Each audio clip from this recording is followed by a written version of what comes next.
Hello साथियों, कैसे हैं? स्वस्थ है, मस्त है।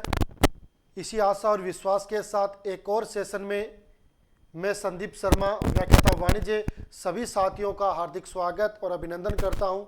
साथियों, जॉब की तो अपन तैयारी करते ही हैं, लेकिन उन जॉब को अपने को प्राप्त करने के लिए अपने पास कुछ ऐसी क्वालिफिकेशन होनी चाहिए जिसके आधार पर अपन उसका फॉर्म भर सकें और साथ में उसकी तैयारी कर सकें। ऐसी ही एक महत्वपूर्ण नोटिफिकेशन है, वो आपके यूजीसी ने जारी किया है कि जो विद्यार्थी कॉलेज में असिस्टेंट प्रोफेसर बनना चाहते हैं, पीएचडी जेआरएफ के माध्यम से करना चाहते हैं, पीएचडी नेट के माध्यम से करना चाहते हैं, उनके लिए विश्वविद्यालय अनुदान आयोग द्वारा हर साल राष्ट्रीय पात्रता परीक्षा का आयोजन करवाया जाता है, जिसे अपन नेट के नाम से जानते हैं। नेट है वो कुल मिला के 85 सब्जेक्ट में किया जाता है।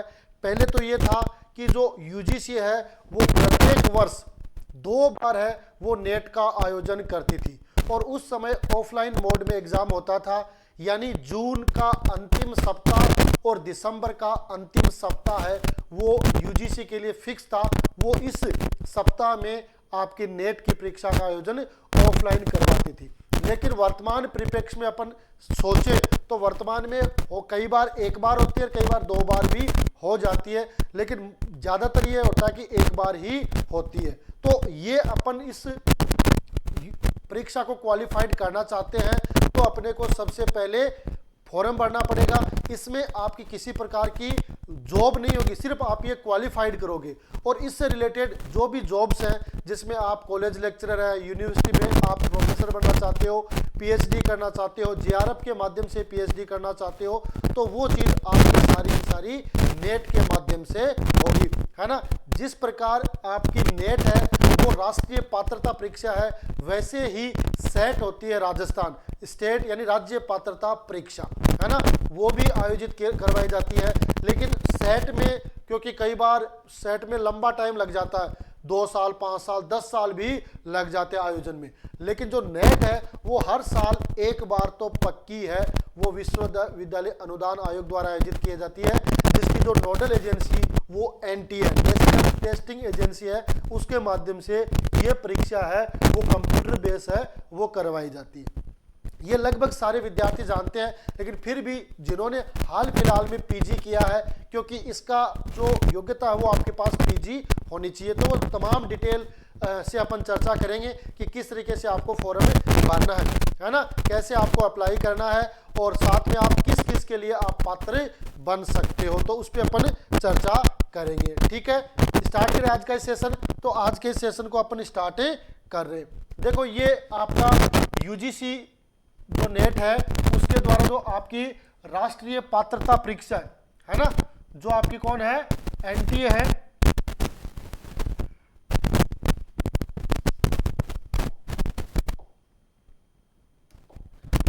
ना, एनटीए नेशनल टेस्टिंग एजेंसी, इसके द्वारा ये परीक्षा है वो सीबीटी यानी कंप्यूटर बेस्ड टेस्ट के आधार पर ये आयोजित करवाई जाती है।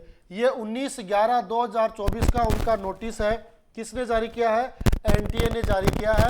और किसके लिए? Opening of the online portal for submission online application for UGC NET JRF December 2024। ये 2024 के लिए उन्होंने नोटिफिकेशन जारी किया है ना। 19 नवंबर को इन्होंने जारी किया है। साथ में क्या कहा है कि जो आपकी यूनिवर्सिटी है, ग्रैंड कमीशन यूजीसी के द्वारा हर साल इस परीक्षा का आयोजन करवाया जाता है और उसके लिए आप 3 तरीके के इसमें आप क्वालिफाइड कर सकते हो।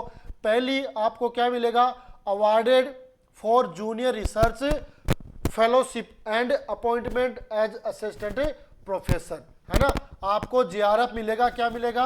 अगर आप टॉप रहते हो तो आपको जेआरएफ मिलता है। इसमें वैसे कोई मेरिट वगैरह नहीं होती है। यूजीसी के द्वारा हर साल ये निर्धारित किया जाता है कि भाई कितने प्रतिशत लोगों का सिलेक्शन है वो करना होता है ना। ये इसमें यूजीसी द्वारा निर्धारित किया जाता है। कई बार क्या होता है 10% होता है और कई बार है वो 14% भी हो सकता है। तो वो उस विश्वविद्यालय अनुदान आयोग की जो कमेटी होगी उसके आधार पर होगा। लेकिन अगर आप इसको क्वालिफाइड करते हो टॉप में तो आपको जेआरएफ मिलेगा और साथ में आप असिस्टेंट प्रोफेसर के लिए पात्र हो जाओगे, है ना। और जेआरएफ के माध्यम से आप पीएचडी भी कर सकते हो। उसके लिए आपको किसी भी यूनिवर्सिटी में अपना रजिस्ट्रेशन करवाना पड़ेगा और वहां पर आप पीएचडी करोगे तो आपको क्या मिलेगी, इस जेआरएफ के माध्यम से आपको छात्रवृत्ति मिलेगी, स्कॉलरशिप है वो मिलेगी। कुल मिलाकर आपकी पीएचडी है वो एक तरीके से फ्री में होगी। जेआरएफ के माध्यम से उनकी जो हर साल जो निर्धारित होती है इतना उनको छात्रवृत्ति मिलती है, लगभग 30-35 हज़ार रुपए के आसपास होती है, तो वो राशि मिलती है। अगर आप ये नहीं होते हो तो सेकंड आप appointment as assistant professor and admission to PhD, है ना। आप अगर टॉप में नहीं आते हो, 2 नंबर कैटेगरी में आते हो, तो आपको क्वालिफाइड माना जाएगा किसके लिए, असिस्टेंट प्रोफेसर के लिए। और उस से जो नेट का स्कोर है उसके आधार पर आप पीएचडी में एडमिशन ले सकते हो, है ना। और तीसरी कंडीशन बनती है, आपको पीएचडी में एडमिशन लेना है तो किन में, भारतीय जो यूनिवर्सिटीज कॉलेज है उनमें आप पीएचडी के एडमिशन के लिए भी नेट का फॉर्म है वो भर सकते हो। नेट का जो स्कोर होगा उसके आधार पर आपका जो अदर यूनिवर्सिटीज है उसमें आपका पीएचडी में एडमिशन हो जाएगा। पहले देखो जो नई शिक्षा नीति आई है उससे पहले 2010 में 9-10 में सरकार ने क्या किया था, एमफिल को वहां से थोड़ा सा बंद कर दिया था और उन्होंने कहा था कि एमफिल और पीएचडी एंट्रेंस टेस्ट के माध्यम से जो देगा वो ही वैलिड होगा, है ना। उसके बाद धीरे धीरे क्या हुआ कि नई शिक्षा नीति में एमफिल को तो बिल्कुल ही हटा दिया, है ना, लेकिन पीएचडी को उन्होंने जोड़ा तो है। लेकिन पीएचडी में भी एडमिशन है वो किसके आधार पर होगा, आपका जो नेट का स्कोर होगा उसके आधार पर आपका पीएचडी में एडमिशन होगा। तो अगर आप पीएचडी करना चाहते हो तो भी आपको ये नेट का एग्जाम है वो देना पड़ेगा, ठीक है। अब ये कुल मिलाकर आपके 85 जो सब्जेक्ट होते हैं उनके लिए हर साल है वो आयोजित होती है और ये आपकी सीबीटी यानी कंप्यूटर बेस्ड टेस्ट पर आधारित होती है। ऑनलाइन मोड में ये परीक्षा आपकी आयोजित करवाई जाती है, तो ये भी अपने को थोड़ा सा ध्यान रखना पड़ेगा, अपने कंप्यूटर का नॉलेज भी थोड़ा बहुत होना चाहिए, इजीली अपन वो बात समझ सके। अब देखो वैसे तो लगभग विद्यार्थियों ने हो सकता है फॉर्म भर दिया, मैं थोड़ी सी आपको 8-10 दिन बाद में ये सूचना बता रहा हूं, लेकिन फिर भी जिन्होंने नहीं भरा है और वो तैयारी कर रहे हैं, क्योंकि ये सिर्फ पात्रता परीक्षा है इसलिए आप कोई भी कंपटीशन एग्जाम की तैयारी कर रहे हो उसके साथ अगर आप ये एग्जाम देते हो और आप इसके लिए क्वालिफाइड हो जाते हो तो आप अगर सरकारी जॉब में भी नहीं हो तो जो आप प्राइवेट कॉलेज है उसमें भी आप असिस्टेंट प्रोफेसर है वो बन सकते हो। और अगर गवर्नमेंट कॉलेज में कोई वैकेंसीज आती है उसके लिए भी आपकी जो नेट है आपकी सेट है वो पात्रता मानी जाती है, तो उसके आधार पर आप परीक्षा में शामिल हो सकते हो। तो इसलिए आप कॉलेज में प्रोफेसर बनना चाहते हैं, कॉलेज में पढ़ाना चाहते हैं तो आपको नेट है वो क्वालिफाइड करना पड़ेगा। और कुल मिला के ये 85 सब्जेक्ट में आयोजित की जाती है और हर साल आयोजित होती है, तो इस साल अगर संयोगवश आपका नहीं होता है तो आप अगली बार भी ट्राई कर सकते हो, है ना। बशर्ते इसके लिए आपको तैयारी करनी पड़ेगी क्योंकि इसका थोड़ा सा पेपर का जो स्टैंडर्ड है वो थोड़ा सा हाई आता है, हर बच्चे की बस की बात नहीं होती, थोड़ी इसके लिए प्रिपेयर होना पड़ता है। देखो इसमें होता क्या है, कैसे कैसे आपको इसका फॉर्म भरना है। तो देखो पहले क्या है, सबमिशन ऑफ ऑनलाइन एप्लीकेशन। ये ऑनलाइन एप्लीकेशन आपकी 19 नवंबर से स्टार्ट हो गई है और आपकी 10 दिसंबर तक रहेगी। जिस दिन ये नोटिस आया था ना, जिस दिन ये पब्लिक नोटिस आया था उसी दिन से आपके फॉर्म भरने वो स्टार्ट हो गए हैं। तो आप कब से भर सकते हो, 19 नवंबर से लेकर 10 दिसंबर तक, तो अभी भी आपके पास समय है।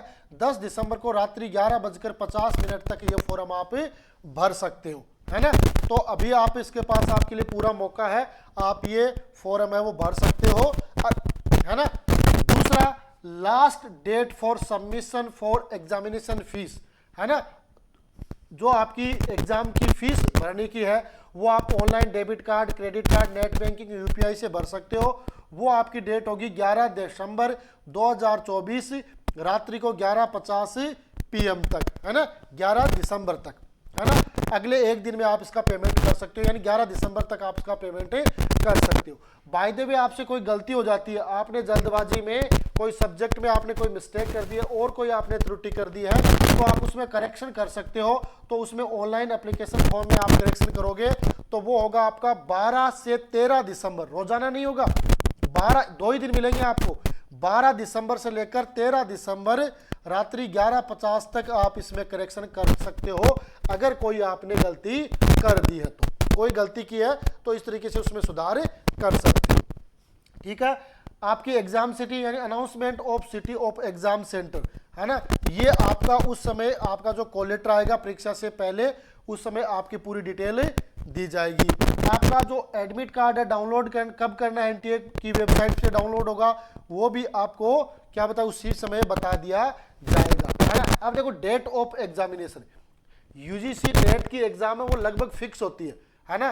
किसी कोई ऐसी एग्जाम होती है टकरा जाती है तो कई बार यूजीसी नेट है उसको आगे पीछे कर सकती है, लेकिन परिस्थिति करती है कि एग्जाम कैसी है ना, कैंडिडेट ज्यादा तो हो सकता है कि आगे पीछे, लेकिन यूजीसी नेट जो एग्जाम की डेट देती है लगभग 99% चांस है कि वो उसी दिन उसी समय पर आयोजित की जाती है। तो डेट ऑफ एग्जामिनेशन इन्होंने दी है 1 जनवरी से लेकर 19 जनवरी, यानी कुल मिलाकर आपके पास समय बहुत ही कम बचता है। जो नेट की तैयारी करते हैं, जो पहली बार तैयारी कर रहे हैं, उनको इस चीज का पता नहीं होगा, लेकिन जो बच्चा नेट की तैयारी करता है वो पहले से स्टार्ट कर देता है, क्योंकि इसके फॉर्म फिक्स होते हैं। कई क्या सोचते हैं कि फर्स्ट ग्रेड की भर्ती आएगी तब तैयारी करेंगे, सेकंड ग्रेड की भर्ती आएगी तब तैयारी करेंगे, लेकिन यूजीसी नेट है वो फिक्स होती है, इसलिए बच्चे इसकी पहले से तैयारी स्टार्ट कर देते हैं कि उनको पता है कि दिसंबर में एग्जाम होनी है, तो दिसंबर की एग्जाम की तैयारी मई जून जुलाई में स्टार्ट कर देते हैं, ताकि उनके पास पर्याप्त समय रहता है। क्योंकि ये ऐसा नहीं है कि भाई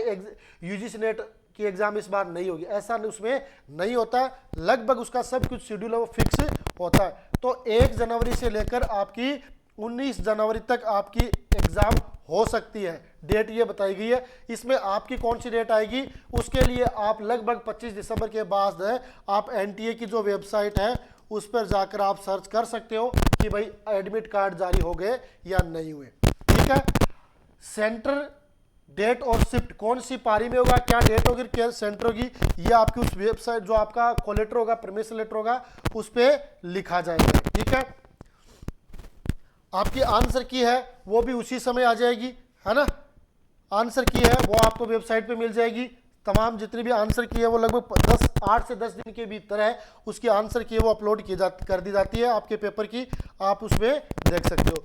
जो एनटीए की वेबसाइट है ये वैलिड वेबसाइट है ना, यूजीसी नेट एनटीए इस पे जाकर आप क्या कर सकते हो, फॉर्म भर सकते हो, और जो भी और एक्स्ट्रा आपको जानकारी चाहिए वो आप यहाँ पर देख सकते हो, है ना। एप्लीकेशन फीस जो जनरल और अनरिजर्व कैटेगरी है उनके लिए 1150 रुपये, क्या है 1150 रुपये। जो आपके जनरल में ईडब्ल्यूएस है, ओबीसी है ना, नॉन क्रिमिलियर में है, उनके लिए आपके 600 रुपये, है ना। एससी एसटी और पीडब्ल्यूडी है या थर्ड जेंडर है, उनके लिए 325 रुपये। तो ये आपकी फीस की कैटेगरी हो सकती है। इनमें आप कौन सी कैटेगरी में हो, जो ही आप कैटेगरी फिल करोगे आपकी ये फीस है वो शो हो जाएगी। ठीक है, ये फीस है आपकी शो हो जाएगी 1150, 600 और 325, ये आपकी एप्लीकेशन फीस रहेगी। इसके अलावा ये आपको पता ही है कि भाई आप ऑनलाइन आपको क्या करना है, यूजीसी नेट की साइट पे जाना, खुद भी फॉर्म भर सकते हो, और ये वहाँ पे ऑनलाइन होगा, उस पे आप अपना फॉर्म है वो भर सकते हो, जो भी डिटेल है वो मांगी जाती है वो भर सकते हो, है ना। ये बात हो गई, ये सारी अपन ने चर्चा कर ली कि भाई फॉर्म इस डेट से स्टार्ट होंगे, ये लास्ट डेट है, इस तरीके से करेक्शन होगा, है ना, सेंटर इस तरीके से होंगे, ये सारी डिटेल अपन ने जान ली। लेकिन इसके लिए पात्रता क्या होगी, आपने अभी तक सुना होगा तो आपके मन में एक विचार आ रहा होगा कि कौन व्यक्ति इस फॉर्म को भर सकता है, उसके लिए उसकी पात्रता क्या होगी, उस पर देखते हैं। देखो ये चीज तो सारी होगी, इंपॉर्टेंट डेट वगैरह, है ना। ये शॉर्ट में है कि एप्लीकेशन है आपकी स्टार्ट होगी 19 से और 10-12 तक होगी, फीस पेमेंट 11-12, और करेक्शन है वो 12 और 13 दिसंबर, एग्जाम है वो 1 से 19 जनवरी, एडमिट कार्ड हो जाएंगे, ये फीस होगी, है ना। अब देखो जो जेआरएफ करना चाहते हैं, है ना, आप टॉप कैटेगरी में कब आओगे जेआरएफ की, जब आपकी मैक्सिमम एज है वो 31 ईयर होगी, है ना।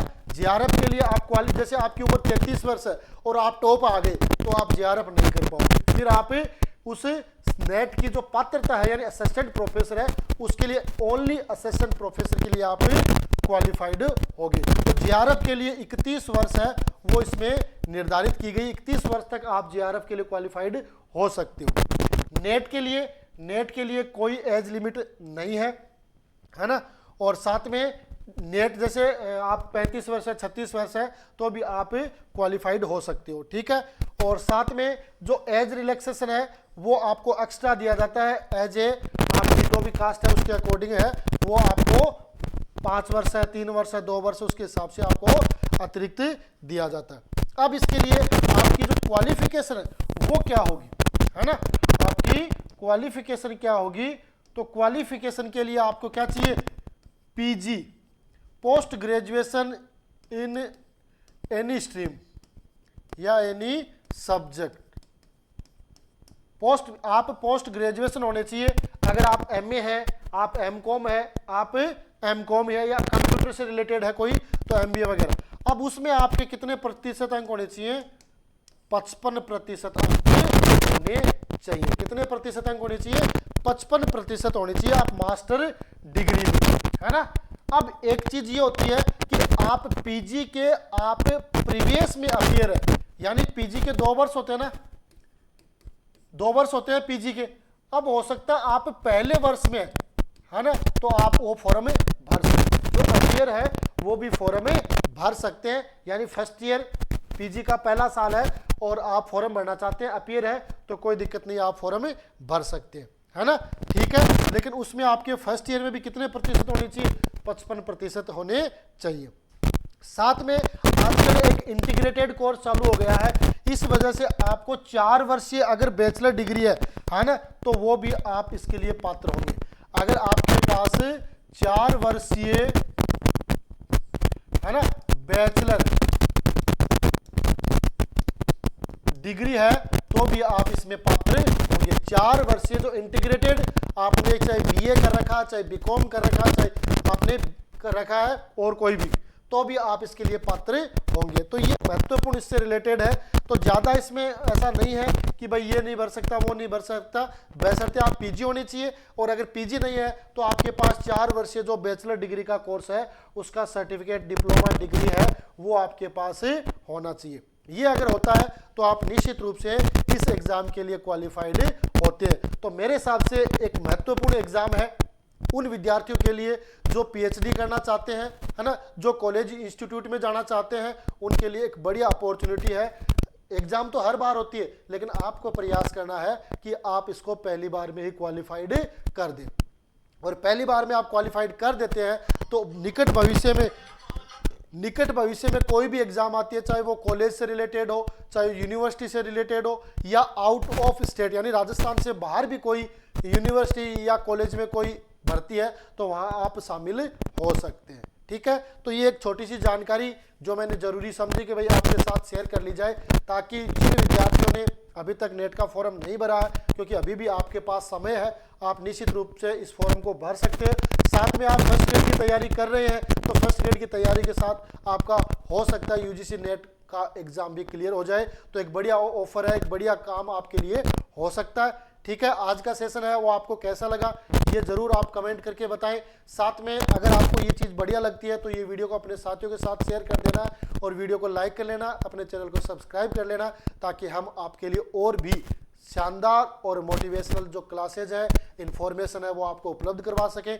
इसी आशा और विश्वास के साथ आज के सेशन में इतना ही, मिलेंगे अगले सेशन में, तब तक के लिए जय हिंद जय भारत।